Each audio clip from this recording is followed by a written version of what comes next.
बहनों और भाइयों, आज उत्तर प्रदेश में आप देखते होंगे पिछले 7 वर्ष में उत्तर प्रदेश में कोई दंगा नहीं हुआ, कोई दंगा नहीं हुआ।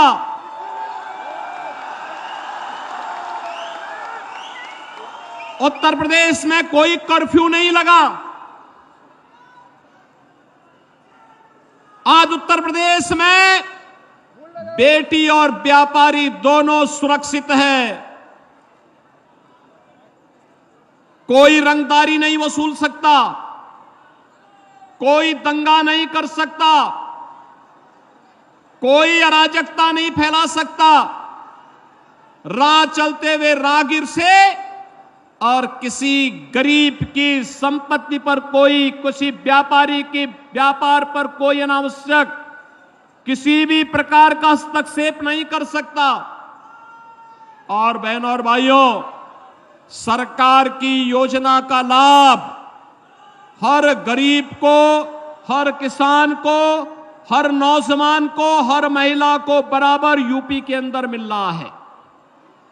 लेकिन बंगाल उससे वंचित क्यों हो गया?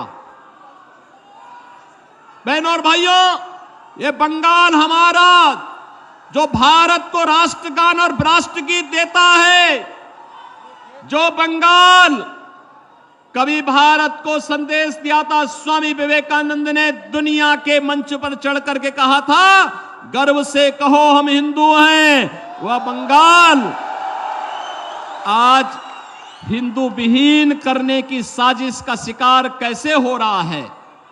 और बहनों और भाइयों, मैं यही कहने के लिए आया हूं, ये कांग्रेस हो या तृणमूल कांग्रेस, ये साजिश के तहत 2 प्रकार की साजिश बंगाल के लिए कर रहा है। एक, आपकी डेमोग्राफी को कम करने की एक कुत्सित चेष्टा इनके द्वारा की जा रही है। घुसपैठियों को बंगाल के अंदर घुसा करके एक सुनियोजित साजिश के तहत आपकी संख्या को कम करने का प्रयास हो रहा है। और दूसरा, दिल्ली में जो कांग्रेस और तृणमूल कांग्रेस का गठबंधन है, ये दोनों मिलकर के साजिश करना चाहते हैं।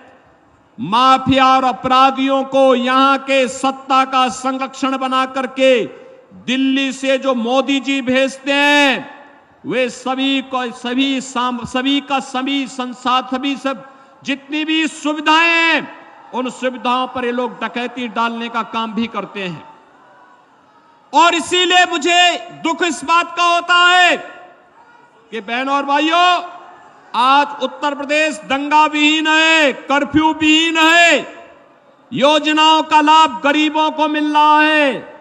तो यह इसलिए हो पा रहा है क्योंकि प्रधानमंत्री मोदी जी का नेतृत्व और उनका मार्गदर्शन उत्तर प्रदेश को प्राप्त हो रहा है। और बंगाल में मोदी जी कोई काम भेजते हैं, कोई योजना भेजते हैं, तृणमूल कांग्रेस उसको यहां लागू ही नहीं होने देती।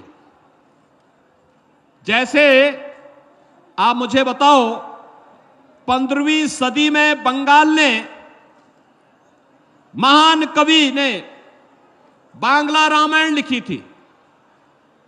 राम यहां के रग रग में रसे हैं, बसे हैं। राम के बगैर भारतीय जीवन पद्धति में कोई कार्य नहीं हो सकता। हम जीते हैं, उठते हैं, राम का नाम लेते हैं, सोते हैं, राम का नाम लेते हैं।